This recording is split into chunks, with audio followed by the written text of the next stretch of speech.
ಈ ಸಿನಿಮಾದ ಹೆಸರು ಮಫ್ತಿ ಭೈರತಿ ರಣಗಳ ಸ್ಟೋರಿ ಅಂತನೋ ಅಥವಾ ಯಾವುದೋ ಒಂದು ರೀತಿಯಲ್ಲಿ ಮಫ್ತಿ ಇರಬೇಕಾಗಿತ್ತು ಟೈಟಲಲ್ಲಿ ಅಂತ ನನಗನ್ಸುತ್ತೆ ಗುರು. ಬಿಕಾಸ್ ಯೂಶಲಿ ಒಂದು ಫ್ರಾಂಚೈಸಿಯಿಂದ ಬಂದಾಗ ಈಗ ಫಾರ್ ಎಕ್ಸಾಂಪಲ್ ಹ್ಯಾಲೋವಿನ್ ತೊಗೋಣ. ಈ ಹ್ಯಾಲೋವಿನಲ್ಲಿ ಸೀರಿಯಲ್ ಕಿಲ್ಲರ್ ಮೈಕಲ್ ಮಾಯರ್ಸ್ ಹೆಸರು ಎಲ್ರಿಗೂ ಗೊತ್ತಿದ್ರೂ ಕೂಡ ಅವ್ರು ಮೈಕಲ್ ಮಾಯರ್ಸಿಂದ ಸಿನಿಮಾ ಮಾಡಲ್ಲ, ಹ್ಯಾಲೋವಿನ್ ಅಂತಲೇ ಮಾಡ್ತಾರೆ. ಈಗ ಫಾಸ್ಟ್ ಆ್ಯಂಡ್ ಫ್ಯೂರಿಯಸ್ ನೋಡಿ, ಮಧ್ಯದಲ್ಲಿ ಯಾವುದೋ ಒಂದು ಟೋಕಿಯೋ ಡ್ರಿಫ್ಟ್ ಅದು ಇದು ಚೇಂಜ್ ಮಾಡಿದ್ದು ಬಿಟ್ಟರೆ ಫೈನಲಿ ದೇ ಆರ್ ಕಂಟಿನ್ಯೂಯಿಂಗ್ 5, 6, 7, 8, 9 ಆ ಹೆಸರಿಗೆ ಇರುವಂಥದ್ದೇ ಇಟ್ಕೊಂಡು ಹೋಗ್ತಾರೆ. ಬಿಕಾಸ್ ಫ್ಯಾನ್ಸ್ ಜ್ಞಾಪಕ ಇಟ್ಕೊಂಡಿರ್ತೀವಿ, ಅವ್ರು ಏನೇ ಇಟ್ಟು ನಾವು ಫಾಲೋ ಮಾಡ್ತಾ ಇರ್ತೀವಿ. ಸೊ ನಮಗೆ ಗೊತ್ತಿರುತ್ತೆ, ನಮಗೆ ಒಂದು ಸಿನಿಮಾದಲ್ಲಿರುವಂಥ ಕ್ಯಾರೆಕ್ಟರ್ನು ಕೂಡ ನಾವು ಜ್ಞಾಪಕ ಇಟ್ಕೋತೀವಿ. But as a regular audience ಒಂದು ಸಿನಿಮಾ ಸುಮ್ಮನೆ ಬಂದು ನೋಡ್ಕೊಂಡು ಹೋಗೋರಿಗೆ ಕ್ಯಾರೆಕ್ಟರ್ ಹೆಸರು ಜ್ಞಾಪಕ ಇರುತ್ತಾ, ಅಥವಾ ಈ ರೀತಿ ಮಫ್ತಿ 2, ಈಗ ಕಾಂತಾರ ಮತ್ತು ಕಾಂತಾರ ಚಾಪ್ಟರ್ 1, KGF ಚಾಪ್ಟರ್ 2 ಈ ಥರ ಇಟ್ಕೊಂಡು ಹೋದಾಗ ಆ್ಯಸ್ ಅ ವೈಡರ್ ಆಡಿಯನ್ಸ್ನ ರೀಚ್ ಆಗೋದು ಈಸಿ ಆಗುತ್ತಾ ಗೊತ್ತಿಲ್ಲ. ಪ್ರಶ್ನೆ ಕೇಳ್ತಾ ಇದ್ದೀನಿ, ನಿಮ್ಗೇನು ಅನಿಸುತ್ತೆ? ಕ್ಯಾರೆಕ್ಟರ್ ಹೆಸರು ಇಟ್ಟರೂ ಕೂಡ ಅಷ್ಟೇ ಜನಕ್ಕೆ ರಿಲೇಟ್ ಆಗುತ್ತಾ, ಅಥವಾ ಸೇಮ್ ಟೈಟಲ್ ಕ್ಯಾರಿ ಮಾಡಿದ್ರೆ ರೀಚ್ ಆಗುತ್ತಾ? ದಯವಿಟ್ಟು ಕಮೆಂಟ್ ಮಾಡೋದು ಮಾತ್ರ ಮರಿಲೇಬಿಡಿ. ಆ್ಯಂಡ್ ನಾನು ನಿಮ್ಮ ಕನ್ನಡಿಗಾಗಿ ನೀ ಅಂಡಿದ್ದಂಗೆ ಹೊಡೆದಂಗೆ ಮಾತಾಡೋ ನೋ ಫಿಲ್ಟರ್ ನ್ಯೂಸ್ಗೆ ಎಲ್ಲರಿಗೂ ಸ್ವಾಗತ ಸುಸ್ವಾಗತ. ಇವತ್ತು ನಾನು ಮುಂದೆ ಬಂದಿರೋದು one of the most anticipated movies of the year, ಒಂದು ಪ್ರೀಕ್ವೆಲ್ಲು. ಕನ್ನಡದಲ್ಲಿ ತುಂಬ ರೇರ್ಲಿ ಪ್ರೀಕ್ವೆಲ್ ಬರ್ತದೆ. I think this was the first prequel ಅಂತ ಅನಿಸುತ್ತೆ ಬರ್ತಾ ಇದ್ದಿದ್ದು. So first prequel of Kannada, Bhairathi Ranagal. Narthan ಅವರು ಡೈರೆಕ್ಟ್ ಮಾಡಿ, ಶಿವಣ್ಣ ಅವರು, ರುಕ್ಮಿಣಿ ಅವರು ಹಾಗೆ ಮುಂತಾದವರು ಆ್ಯಕ್ಟ್ ಮಾಡಿರುವಂತಹ ಭೈರತಿ ರಣಗಲ್ ಸಿನಿಮಾನ ವಿಮರ್ಶೆ ಮಾಡೋದಕ್ಕೆ. ಸಿನಿಮಾದ ಕಥೆ ಬಗ್ಗೆ ಹೇಳಬೇಕು ಅಂತಂದರೆ ಇದು ಭೈರತಿ ರಣಗಲ್ ಅವರ ಒಂದು ಒರಿಜಿನ್ ಸ್ಟೋರಿ ಅಂತ ಅನ್ಬೋದು. ಓಕೆ, ಚಿಕ್ಕ ವಯಸ್ಸಲ್ಲಿದ್ದಾಗ ಏನು ಮಾಡಿದ್ರು, ಅದಾದಮೇಲೆ ಏನಾಯಿತು, ನಾವೇನು ರಣಗಲ್ ಕ್ಯಾರೆಕ್ಟರ್ನ ನೋಡ್ತೀವಿ ಮಫ್ತಿನಲ್ಲಿ, ಆ ಕ್ಯಾರೆಕ್ಟರ್ ಹೇಗೆ ಹುಟ್ಟಾಗ್ತು ಅಂತ ಜಾಸ್ತಿ ಹೇಳೋದಕ್ಕೆ ಇಷ್ಟಪಡೋದಿಲ್ಲ, ಸೊ ದಟ್ ಏನು ಸ್ಪಾಯ್ಲರ್ ಆಗೋದು ಬೇಡ ಅಂತ. ಸಿನಿಮಾದಲ್ಲಿ ಅದ್ದೂರಿಯಾಗಿ ವರ್ಕೌಟ್ ಆಗಿದ್ದು ಎಲಿಮೆಂಟ್ ಏನಪ್ಪ ಅಂತಂದರೆ, ನನಗೆ ಮೊದಲನೇದಾಗಿ ಸಿನಿಮಾದ ಫಸ್ಟ್ ಹಾಫ್ ಇದೆಯಲ್ಲ, ಹೆವಿ ಮಜಾ ಕೊಡ್ತು.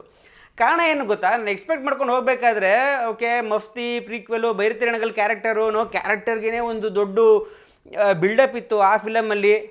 ಆ ಒಂದು ಬಿಲ್ಡಪ್ಪು, ಆ ಒಂದು ಪ್ರೆಷರ್ಗೆ ಬಿದ್ದು ಸ್ಟೋರಿ ಟೆಲ್ಲಿಂಗಿಂದ ದೂರ ಹೋಗ್ಬಿಡ್ತಾರ ಅನ್ನೋ ಒಂದು ಭಯ ಇತ್ತು. But first half of the ಮೂವಿನಲ್ಲಿ ಆ ಡೌಟ್ ಏನಿದೆ ಅದನ್ನು ತುಂಬ ಚೆನ್ನಾಗಿ ಕ್ಲಿಯರ್ ಮಾಡ್ತಾರೆ Narthan. One of the best story tellers we have in Kannada and also one of the best directors we have in Kannada ಅಂತ ಅದನ್ನ ಫಸ್ಟ್ ಹಾಫಲ್ಲಿ ಪ್ರೂವ್ ಮಾಡ್ತಾರೆ. ಸಖತ್ತಾಗಿ ಸೆಟಪ್ ಮಾಡ್ತಾರೆ. ಅಂದರೆ ಎಂಟೈರ್ ಫಸ್ಟ್ ಹಾಫ್ ಬ್ಲಾಕಲ್ಲಿ ಎಲಿವೇಷನ್ಸ್ ಅನ್ನೋದಾಗಲಿ, ಸುಮ್ಮನೆ ಡೈಲಾಗ್ಸ್ ಅನ್ನೋದಾಗಲಿ, ಫೈಟ್ಸ್ ಆಗಲಿ ಏನೂ ಬರದೇ ಹೋದರೂ ಕೂಡ ನಿಮ್ಮನ್ನು ಹಿಡಿದು ಕೂರಿಸ್ತಾರೆ. ನನಗದು ಮಜಾ ಕೊಡ್ತು. ನೀವು ತುಂಬ ಫೈಟ್ಸಿಂದ ಎಕ್ಸ್ಪೆಕ್ಟ್ ಮಾಡ್ಕೊಂಡು ಹೋದ್ರೆ ಇದೇನು ಇನ್ನೂ ಶುರುವಾಗಿಲ್ವಲ್ಲ ಅಂತ ಅನ್ಸೋದಕ್ಕೆ ಶುರುವಾಗ್ಬೋದೇನೋ. ಬಟ್ ಆ ಸಿನಿಮಾಗೆ ಏನು ಪೇಸಿಂಗ್ ಬೇಕಾಗಿತ್ತು, ಯಾವ ರೀತಿ ಒಂದು ಸೆಟಪ್ ಬೇಕಾಗಿತ್ತು, ಆ ಸೆಟಪ್ನ ಸಖತ್ತಾಗಿ ಮಾಡಿದ್ರು. ಸ್ಕ್ರೀನ್ ಪ್ಲೇ ಟೈಟ್ ಆಗಿತ್ತು, ನರೇಷನ್ ವಾಸ್ ಆ್ಯಪ್ಟ್ ಅಂತ ಅನ್ನಿಸ್ತು, ಹಿಡಿದು ಕೂರಿಸಿರುತ್ತೆ. ಆ ಡ್ರಾಮಾ ಎಂಗೇಜಿಂಗ್ ಆಗಿತ್ತು ಅಂತ ಅನ್ನಿಸ್ತು. ಎಲ್ಲೂ ಅರ್ಜೆಂಟ್ ಮಾಡ್ಕೊಳ್ಳೋದಿಲ್ಲ, ಕ್ವಿಕ್ ಕಟ್ಸು ಅದು ಇದು ಅನ್ನೆಸೆಸರಿ ಸ್ಟಫ್ಸ್ ಏನು ಮಾಡ್ತಾ ಇದೀವಿ ನಾವು ಬೇರೆ ಫಿಲಮ್ಗಳಲ್ಲಿ, ಆ ಥರ ಹೋಗ್ದಲ್ಲ ಇಲ್ಲಾಗರು ಈ ಸಿನಿಮಾನ ಈ ಥರ ಎಕ್ಸಿಕ್ಯೂಟ್ ಮಾಡಬೇಕು ಅಂತ ತೋರಿಸ್ತಾ ಹೋದರು ಅಂತ ಅನ್ನಿಸ್ತು. ಆ್ಯಂಡ್ ಅದು ಯಾವ ಥರ ಬಿಲ್ಡ್ ಆಗ್ತಾ ಹೋಗುತ್ತೆ, ಅದು ಸ್ಟೇಕ್ಸ್ ಯಾವ ಥರ ರೈಸ್ ಆಗ್ತಾ ಹೋಗುತ್ತೆ ಅಂತಂದರೆ ನಿಮ್ಗೆ ಇಂಟರ್ವಲ್ ಬ್ಲಾಕ್ ಬಂದಾಗ ಗೊತ್ತಾಗುತ್ತೆ, ಓ ಇದೇ ಗುರು ಬೇಕಾಗಿದೆ ಸಿನಿಮಾಗೆ ಅಂತ. ಒಂದು ಇಂಟರ್ವಲ್ ಬ್ಲಾಕು, ಓಹೋ ಅದ್ದೂರಿ. One of the best interval blocks in recent time, probably the best ಅಂತ ಅನಿಸುತ್ತೆ. ಈ ವರ್ಷದ ಒಂದು mass interval block, proper goose bumps, theatre roof ಕಿತ್ತೋಗುವಂಗೆ ಜನ ಶಿಳ್ಳೆ ಚಪ್ಪಾಳೆ ಕೂಗಾಟ ಎಲ್ಲ ಬಂತು. ಯಾಕಂದರೆ ಅಲ್ಲಿವರೆಗೂ ಪಿನ್ ಡ್ರಾಪ್ ಸೈಲೆನ್ಸಲ್ಲಿ ನರ್ತನ್ ಅವ್ರು ಸಿನಿಮಾ ತೋರಿಸ್ತಾರೆ. ಎಲ್ಲೂ ನಮಗೆ ಬೇಜಾರಾಗಲ್ಲ, ಗುರು ಫೈಟ್ ಬೇಕಾಗಿತ್ತು ಅಂತ ನನಗೆ ಆ ನೆಸೆಸಿಟಿನೇ ಕಾಣಿಸ್ಲಿಲ್ಲ. ಆ ಸಿನಿಮಾ ತೋರಿಸ್ಕೊಂಡು ಹೋಗ್ತಾರೆ. ಆ ಇಂಟರ್ವೆಲ್ ಬ್ಲಾಕು ಆ ಒಂದು ಇಂಪ್ಯಾಕ್ಟ್ ಮಾಡೋದಕ್ಕೆ ಕಾರಣ ಏನಪ್ಪ ಅಂತಂದರೆ, ಅದಕ್ಕಿಂತ ಮುಂಚೆ ಪ್ರೀ ಇಂಟರ್ವೆಲ್ ಬ್ಲಾಕಲ್ಲಿರುವಂಥ ಒಂದು ಎಮೋಷನಲ್ ಎಪಿಸೋಡು, ಒಂದು ಟ್ರಾಜಿಡಿ ಎಮೋಷನಲ್ ಎಪಿಸೋಡ್ ಥರ ಒಂದು ಬರುತ್ತೆ. ಬೋಲ್ಡ್, ಅದು ಅವರ ಒಂದು ಧೈರ್ಯ ತೋರಿಸ್ತಾರೆ ನರ್ತನ್ ಅವ್ರ ಧೈರ್ಯ. ಯಾಕಂದರೆ ಇವತ್ತೆಲ್ಲ ಸೀನ್ನ ಫಾಸ್ಟಾಗಿ ಕಟ್ ಮಾಡಿಬಿಡ್ತಾ ಇದ್ದೀವಿ. ಇದೊಂದು ಎಮೋಷನ್ಸ್ನ ಸಿಂಕ್ ಇನ್ ಮಾಡೋದಕ್ಕೆ ಬಿಡೋದಿಲ್ಲ. ಇಲ್ಲಿ ಪ್ರತಿಯೊಂದು ಎಮೋಷನ್ನು, ಪ್ರತಿಯೊಂದು ಎಕ್ಸ್ಪ್ರೆಷನ್ನು, ಡೈಲಾಗು ಅದು ಸಿಂಕ್ ಆಗೋದಕ್ಕೆ ಬಿಡ್ತಾರೆ. ಅಂದರೆ ಹಿ ಹೋಲ್ಡ್ಸ್ ದ ಸೀನ್. ಆ್ಯಂಡ್ ಅದನ್ನು ಎಷ್ಟೊತ್ತು ಎಕ್ಸಿಕ್ಯೂಟ್ ಮಾಡಿದ್ದಾರೆ ಅಂತಂದರೆ ಆ ಲೆಂತ್ ಬೇಡ, ನೀವು ಅದೇ ಸೀನನ್ನು ಇನ್ನೂ 2 ನಿಮಿಷದಲ್ಲೂ ಬೇಕಾದ್ರೆ ಮುಗಿಸ್ಬಿಡ್ಬೋದು. ಬಟ್ ಕ್ಲೀನಾಗಿ ಸೆಟಪ್ ಮಾಡ್ತಾ ಹೋಗ್ತಾರೆ. ನಮ್ಮ ಒಳಗಡೆ ಒಂದು ಟ್ರ್ಯಾಜಿಡಿ, ನಮ್ಮೊಳಗಡೆ ಒಂದು ಆವೇಶನ ತೊಗೊಂಡು ಬರ್ತಾರೆ. That is the setup. ಅದು ನೆಕ್ಸ್ಟು ಇಂಟರ್ವಲ್ ಬ್ಲಾಕಲ್ಲಿ ಕೊಡೋ ಪೇ ಆಫ್ ಬಂದಾಗ ಶಿವಣ್ಣ ಲುಕ್ಸ್ ಅವ್ರು ಬೇರೆ ರೇಂಜಲ್ಲೇ ಕಾಣಿಸ್ತಾರೆ. ನನಗಂದ್ರೆ ಸಾಕತ್ತೇನೋ, ನಿಮ್ಮನ್ನ ದುಡ್ಡಿನ ವರ್ತು ಪೈಸಾ ವಸೂಲ್ ಅಂತ ಏನು ಹೇಳ್ತೀವಲ್ಲ, ಅಷ್ಟು ಬ್ಲಾಕಲ್ಲೇ ನಿಮಗೆ ವಾಪಸ್ ಬಂದ್ಬಿಡುತ್ತೆ. So that was the major strength. ನಾನು ಈಗಾಗಲೇ ಹೇಳ್ದಂಗೆ ಫಸ್ಟ್ ಹಾಫ್ ಚೆನ್ನಾಗಿ ನೋಡ್ಸ್ಕೊಂಡು ಹೋಗುತ್ತೆ. ಎಲ್ಲ ಥರ ಬ್ಯಾಕ್ಗ್ರೌಂಡು, ಎಲ್ಲ ಥರ ಒಂದು ಫ್ರಸ್ಟ್ರೇಷನು ಪ್ರತಿಯೊಂದು ಸೆಟಪ್ ಮಾಡಿ ಸಖತ್ತಾಗಿ ಆಲ್ಮೋಸ್ಟ್ ಕ್ಲೋಸ್ ಟು ಪರ್ಫೆಕ್ಷನ್ ಲೆವೆಲಲ್ಲಿ ಎಕ್ಸಿಕ್ಯೂಟ್ ಮಾಡಿದ್ರು ಅಂತ ಅನ್ನಿಸ್ತು. ಆ ಒಂದು ಫಸ್ಟ್ ಹಾಫ್ಗೆ ಸಖತ್ತಾಗಿ ಸಾಥ್ ಕೊಟ್ಟಿರೋದು ಟೆಕ್ನಿಕಲ್ ಎಲಿಮೆಂಟ್ಸು. ನವೀನ್ ಅವರ ಕ್ಯಾಮ್ರಾ ವರ್ಕ್ ಚೆನ್ನಾಗಿದೆ. ಅಂದರೆ ಸ್ಟೋರಿಗೆ ಏನು ಬೇಕೋ ಅದೇ ಇದೆ, ಎಲ್ಲೂ ಅದು ಓವರ್ಟೇಕ್ ಮಾಡೋದಕ್ಕೆ ಹೋಗೋದಿಲ್ಲ. ಸುಮ್ಮನೆ ಡಿಫ್ರೆಂಟ್ ಆ್ಯಂಗಲ್ ಅದು ಇದು ಏನು ಮಾಡೋಕ್ಕೋಲ್ಲ, ಏನು ಬೇಕೋ ಕರೆಕ್ಟಾಗಿ ತೆಗ್ಸಿದ್ದಾರೆ ನರ್ತನ್ ಅವರು. ಬ್ಯಾಕ್ಗ್ರೌಂಡ್ ಸ್ಕೋರ್ ಚೆನ್ನಾಗಿದೆ. ಅಂದರೆ ಎಲ್ಲೂ ಬಸ್ರೂರ್ ಅವ್ರದ್ದು ಒಂದು ಅವ್ರ ಫ್ಲೇವರ್ ಇದೆ, ಆಬ್ವಿಯಸ್ಲಿ ಅದು ಬೇಕೇ ಬೇಕು. ಬಸ್ರೂರ್ ಅಂತ ಬಂದಾಗ ಅವ್ರು ಹಾಕೊಳ್ಳೋದೇ ಆ ಫ್ಲೇವರ್ಗೆ. ಬಟ್ ಒನ್ಸ್ ಅಗೇನ್ ಅವ್ರ ರೆಗ್ಯುಲರ್ ಮ್ಯೂಸಿಕ್ ಪ್ಯಾಟರ್ನಿಂದ ದೂರ ಬಂದು ತುಂಬ ಜೋರಾಗಿ ಬರುತ್ತೆ ಅನ್ನೋದೆಲ್ಲ ಏನೂ ಇಲ್ದಲೆ ಚೆನ್ನಾಗಿ ಮಾಡೋದು ಅಂತ ಅನಿಸ್ತು. ಎಮೋಷನಲ್ ಬ್ಲಾಗ್ಸ್ ಚೆನ್ನಾಗಿ ಬರ್ತಾ ಹೋಗುತ್ತೆ, ಹಾಡುಗಳು ಕೆಲವು ಬೆಟರ್ ಆಗಿರ್ಬೋದಾಯಿತು, ಬಟ್ ಬ್ಯಾಕ್ಗ್ರೌಂಡ್ ಸ್ಕೋರ್ ಚೆನ್ನಾಗಿತ್ತು ಅಂತ ಅನ್ನಿಸ್ತು. ಅಟ್ ದ ಸೇಮ್ ಟೈಮ್ ಕೂಗಾಟ ಚೀರಾಟ ಇತ್ತಿಲ್ಲ ಇದರಲ್ಲಿ. ಇನ್ ಟರ್ಮ್ಸ್ ಆಫ್ ಮಿಕ್ಸಿಂಗ್ ಏನಿದೆ, I think may be it's Narthan ಅವರ ಡೈರೆಕ್ಷನ್ ಸ್ಟೈಲ್ ಅಂತ ಅನಿಸುತ್ತೆ. ಎಲ್ಲ ಶಾಂತವಾಗಿ ಮಾತಾಡ್ತಾರೆ, ಯಾರೂ ಕೂಗಲ್ಲ, ಯಾರೂ ಕಿರ್ಚಲ್ಲ. ನನಗೆ ನಿನ್ನೆ ಸ್ವಲ್ಪ ಕೂಗುವ ಫಿಲಮ್ ಅಂತ ನೋಡ್ಕೊಂಡ್ಬಂದ್ಬಿಟ್ಟು ತುಂಬ ಜನ ಕೂಗಿ ಕಿವಿ ನೋವ್ತಾ ಇತ್ತು. ಇವತ್ತು ಸದ್ಯ ಆ ಥರದ್ದು ಏನೂ ಆಗಲಿಲ್ಲ ಇದರಲ್ಲಿ. ಇನ್ನು ಸಿನಿಮಾದ ಮೇಜರ್ ಪಾಸಿಟಿವ್ ಇದಕ್ಕೆಲ್ಲ ಆ್ಯಡ್ ಆಗಿ ಫಸ್ಟ್ ಹಾಫ್ನ ಎಲಿವೇಟ್ ಮಾಡೋದು ಅಂತಂದರೆ ಆಬ್ವಿಯಸ್ಲಿ ಅದು ಶಿವಣ್ಣ ಅವ್ರ ಪರ್ಫಾರ್ಮೆನ್ಸ್. ಕ್ಯಾರೆಕ್ಟರೈಸೇಷನ್ನೇ ಸಖತ್ತಾಗಿದೆ. ಅಂದರೆ ಕೂಗಾಟ ಕಿರ್ಚಾಟ ಏನೂ ಇಲ್ಲ ಸಿನಿಮಾದಲ್ಲಿ. ಸಟ್ಲ್ ಆಗಿದೆ ಅವ್ರ ಪರ್ಫಾರ್ಮೆನ್ಸ್, ಎಮೋಷನ್ನು ಸಟ್ಲ್ ಆಗಿರುತ್ತೆ, ಅದು ಕೋಪ ಬಂದಾಗಲೂ ಅಷ್ಟೇ ಸೆಟ್ಲ್ ಆಗಿರುತ್ತೆ. ಸೊ ಹಾಗಾಗಿ ಆ ಒಂದು ಹಾಹಾಕಾರ ಅನ್ನೋದು ಇಲ್ದಲೇ ಎಕ್ಸಿಕ್ಯೂಟ್ ಮಾಡೋದಿದೆಯಲ್ಲ ಎಲ್ಲ ಸೀನುವೆ ಮಾಸ್ ನಾವು ವಿಷಲ್ ಹೊಡಿತಾ ಇರ್ತೀವಿ. ಬಟ್ ಶಿವಣ್ಣ ಅವರು ಅದೇ ಇದರಲ್ಲೇ ಶಾಂತತೆಯಿಂದಲೇ ಬರ್ತಾ ಇರ್ತಾರೆ, ಕಣ್ಣಲ್ಲೇ ಫುಲ್ ಕಂಪ್ಲೀಟಾಗಿ ಎಕ್ಸ್ಪ್ರೆಷನ್ನ ಕ್ಯಾಪ್ಚರ್ ಮಾಡ್ತಾ ಇರ್ತಾರೆ. ಈವನ್ ಬೇಜಾರಾದಾಗಲೂ ಕೂಡ ಅಷ್ಟೇ ಜೋರಾಗಳದು ಕಿರ್ಚೋದು ಎಲ್ಲ ಏನಿಲ್ಲ. Once again slight modulation in the dialogue, ಆ ಡೆಲಿವರಿಲಿ, ಅದಾದಮೇಲೆ ಮತ್ತೆ ಕಣ್ಣು, ಇಷ್ಟರಲ್ಲೇ ಪರ್ಫಾರ್ಮೆನ್ಸ್ನ ಸಖತ್ತಾಗಿ ತರಿಸಿದ್ರೆ. ಸೊ ಅಲ್ಟಿಮೇಟಾಗಿ ಕಾಣಿಸ್ತಾ ಇದ್ರು ಅಂತ ಅನಿಸ್ತು ಶಿವಣ್ಣ ಅವರು. ಅಷ್ಟು ಹೇಳಿದ್ನಲ್ಲ ಈಗಾಗಲೇ ಇಂಟರ್ವಲ್ ಬ್ಲಾಕಲ್ಲಂತೂ ಡೆಮಿಗಾಡ್ ಲೆವೆಲಲ್ಲಿ ರೈಸ್ ಮಾಡ್ತಾರೆ ಅವ್ರನ್ನ. And in terms of others performance ಎಲ್ಲರೂ ಚೆನ್ನಾಗಿ ಮಾಡಿದ್ದಾರೆ ಅಂತ ಅನಿಸ್ತು. ರುಕ್ಮಿಣಿ ಅವರ character was fine. I mean in terms of performance ಅಷ್ಟೊಂದು ಸ್ಕೋಪ್ ಏನು ಇರಲಿಲ್ಲ. ಅವರ character in terms of story ಏನಿದೆ ಅವರ ಕ್ಯಾರೆಕ್ಟರ್ಗೆ ಅದೆಲ್ಲ ಒಂದು ಕಡೆ ಟೈಮ್ ಲೈನ್ ವೈಸ್ ಜಂಪ್ ಆಗ್ತಾಯಿತ್ತು ಅಂತ ಅನಿಸ್ತು. ಅದು ಇನ್ ಟರ್ಮ್ಸ್ ಆಫ್ ಏನು ಬೆಟರ್ ಆಗಿರ್ಬೋದಾಗಿತ್ತು ಅಂತ ಹೋದರೆ ಸಿನಿಮಾದಲ್ಲಿ, okay first thing was Rukmini ಅವರ ಕ್ಯಾರೆಕ್ಟರೈಸೇಷನ್ ಏನಿದೆ ಡೆಫಿನೆಟ್ಲಿ ಬೆಟರ್ ಆಗಿರ್ಬೋದಾಗಿತ್ತು. ಡಾಕ್ಟರಾಗಿ ಬರ್ತಾರೆ, ಇನಿಷಿಯಲ್ ಸೆಟಪ್ ಇದೆ, ಆಮೇಲೆ ಕ್ಯಾರೆಕ್ಟರ್ ಕಾಣಿಸೋದೇನೇ ಇಲ್ಲ. ರೆಸ್ಪೆಕ್ಟ್ಫುಲ್ಲಾಗಿ ಮಾತಾಡಿಸುವಂಥ ಕ್ಯಾರೆಕ್ಟರ್ ಶುರುವಾಗುತ್ತೆ. ಸಡನ್ನಾಗಿ ಯಾವ್ಯಾವುದು ಬೇಡದೇ ಇರೋ ಸೀನ್ಗಳಲ್ಲಿ ಬ್ಯಾಕ್ಗ್ರೌಂಡಲ್ಲಿ ನಿಂತಿರ್ತಾರೆ. ಓಕೆ ಈಗ ಇಷ್ಟೊಂದು ಒಡನಾಟ ಯಾವಾಗ ಶುರುವಾಯಿತು ಅನ್ನೋದಕ್ಕೆ ಸೆಟಪ್ ಇರಲ್ಲ.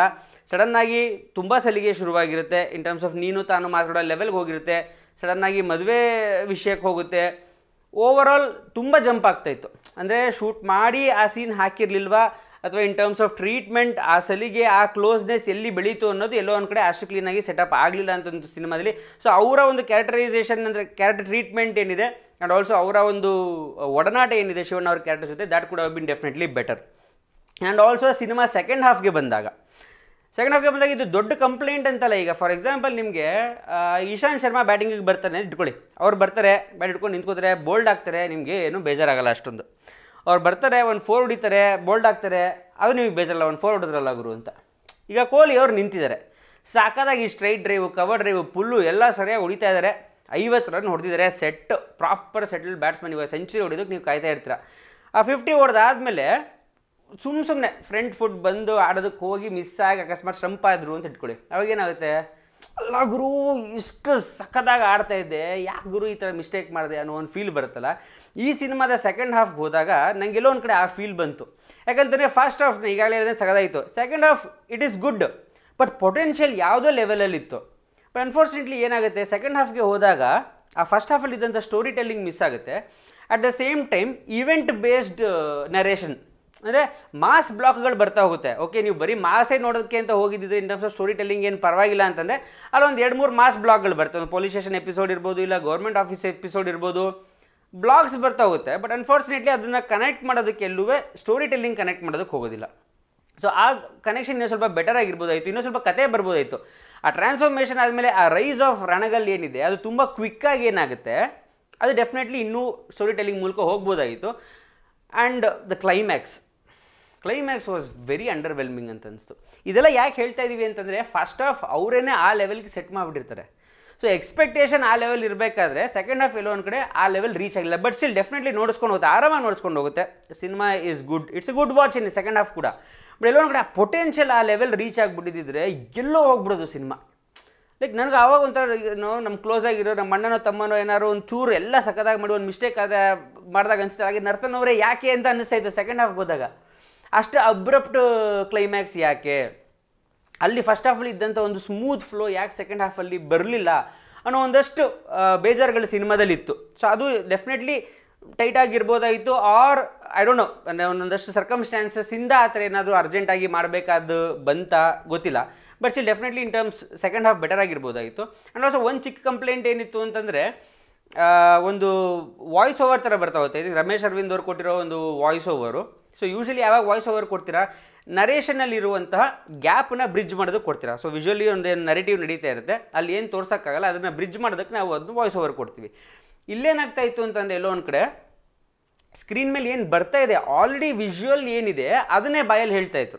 ಅಂದರೆ ನೀವೊಂದು ಲೀಗಲ್ ಡಾಕ್ಯುಮೆಂಟ್ ಟೈಪ್ ಮಾಡ್ತಿದ್ರೆ ಲೀಗಲ್ ಡಾಕ್ಯುಮೆಂಟನ್ನು ಟೈಪ್ ಮಾಡಿ ಕಳಿಸಿದ್ರು, ಅದೇ ಇವ್ರಿಗೆ ಈ ಥರ ಮಾಡಿದಕ್ಕೆ ಅವ್ರಿಗೆ ಕೋಪ ಬಂತು, ಇವ್ರು ಇದು ಮಾಡಿ ಅಂದರೆ ತುಂಬ ಸ್ಪೂನ್ ಫೀಡಿಂಗ್ ಆಗ್ತಾಯಿತ್ತು ಅಂತ ಅನ್ನಿಸ್ತಾ ಇತ್ತು. That could have bin avoided. ಯಾಕಂದರೆ ಓಕೆ ನರೇಷನಲ್ಲಿರೋ ಗ್ಯಾಪನ್ನು ಬ್ರಿಡ್ಜ್ ಮಾಡಿ, but what is clearly evident on screen ಅದನ್ನೇ ಮತ್ತೆ ಒಂದು ವಾಯ್ಸ್ ಓವರ್ ಬಂದು ನಮ್ಗೆ ಹೇಳ್ತಾ ಇದೆ ಅಂತ ಇರೋಂಥದ್ದು ಆಡಿಯನ್ಸ್ ಒಂದು ಸ್ವಲ್ಪ ಒಂಚೂರು ಆಡಿಯನ್ಸ್ಗೆ ರೆಸ್ಪೆಕ್ಟ್ ಕೊಡ್ಬೋದು. ದಟ್ ಅವ್ರು ಅರ್ಥ ಮಾಡ್ಕೋತಾರೆ, ಬಿಡಪ್ಪ ಇಷ್ಟೊಂದು ಸ್ಪೂನ್ ಫೀಡ್ ಮಾಡೋದು ಬೇಡ ಅಂತ. That was a small complaint. So overall ಆಗಿ ಹೇಳಬೇಕು ಅಂತಂದರೆ ಸಿನಿಮಾ ಮಜಾ ಕೊಡ್ತು. Like brilliant first half, decent second half, definitely good watch. ಥಿಯೇಟರಲ್ಲೇ ನೋಡಬೇಕಾದಂಥ ಒಂದು ಸಿನಿಮಾ ಇದು. ನಾನು ಓ ಟಿ ಟಿಲಿ ನೋಡ್ತೀನಿ, ಅಲ್ಲಿ ನೋಡ್ತೀನಿ, ಇಲ್ಲಿ ನೋಡ್ತೀನಿ, ಮಜಾ ಕೊಡಲ್ಲ. ಥಿಯೇಟ್ರಿಗೆ ಹೋಗಿ, ಮಾಸ್ ಥಿಯೇಟ್ರಿಗೆ ಹೋಗಿ, ಸಿಂಗಲ್ ಸ್ಕ್ರೀನ್ಗೆ ಹೋಗಿ, ಫ್ಯಾನ್ಸ್ ಜೊತೆ ನೋಡಿ, ಹಬ್ಬ ಮಾಡಿ, ಮಾಸ್ ಬ್ಲಾಗ್ಸ್ ಸಗದಾಗಿದೆ. ಅದನ್ನಂತೂ ಡೆಫಿನೆಟ್ಲಿ ಎಂಜಾಯ್ ಮಾಡೇ ಮಾಡ್ತೀರಾ. ಒಂದಷ್ಟು ಡೈಲಾಗ್ಸ್ ಮಜಾ ಕೊಡುತ್ತೆ, ಎಂಜಾಯ್ ಮಾಡ್ತೀರಾ. ಬೆಟರ್ ಆಗಿರ್ಬೋದಾಗಿತ್ತು ಸೆಕೆಂಡ್ ಹಾಫ್ ಅಂತ ಅನಿಸಿದ್ರು ಕೂಡ ಥಿಯೇಟರ್ ವಾಚ್ ಅಂತ ಹೇಳ್ತೆ ನಿಮ್ಮ ವಿಮರ್ಶೆನ ಮುಗಿಸ್ತೀನಿ. ನೀವೇನಾದರೂ ಆಲ್ರೆಡಿ ಸಿನಿಮಾ ನೋಡಿದ್ರೆ ನಿಮಗೆ ಅನ್ನಿಸ್ತು ಅಂತ ಕಮೆಂಟ್ ಮಾಡೋದು ಮಾತ್ರ ಮರಿಲೇಬಿಡಿ. ಹಾಗೆಯೇ ಈ ಒಂದು ವಿಮರ್ಶೆ ನಿಮಗೆ ಇಷ್ಟ ಆಗಿದ್ದರೆ ಗೊತ್ತೇ ಇದೆ, ಲೈಕ್ ಕಮೆಂಟ್ ಶೇರ್ ಎಲ್ಲ ಮಾಡಿದಿರ್ತೀವಿ. ವಿಮರ್ಶೆಗಾಗಿ, ಸಿನಿಮಾ ಅನಾಲಿಸಿಸ್ಗಾಗಿ ಆಗ ವ್ಲಾಗ್ಸ್ ಕೂಡ ಮಾಡ್ತಾ ಇದ್ದಕ್ಕೆ ನಮ್ಮ ಚಾನಲ್ ಸಬ್ಸ್ಕ್ರೈಬ್ ಮಾಡಿ. ಆ ನೋಟಿಫಿಕೇಶನ್ ಬೆಲ್ ಐಕಾನ್ ಏನು ಇರ್ತಲ್ಲ ದಯವಿಟ್ಟು ಮಾತ್ರ ಠಣ ಠಣ ಠಣ ಅಂತ ಗಂಟೆ ಬಾರಿಸ್ಬಿಡಿ ನೋಡೋದಕ್ಕೆ.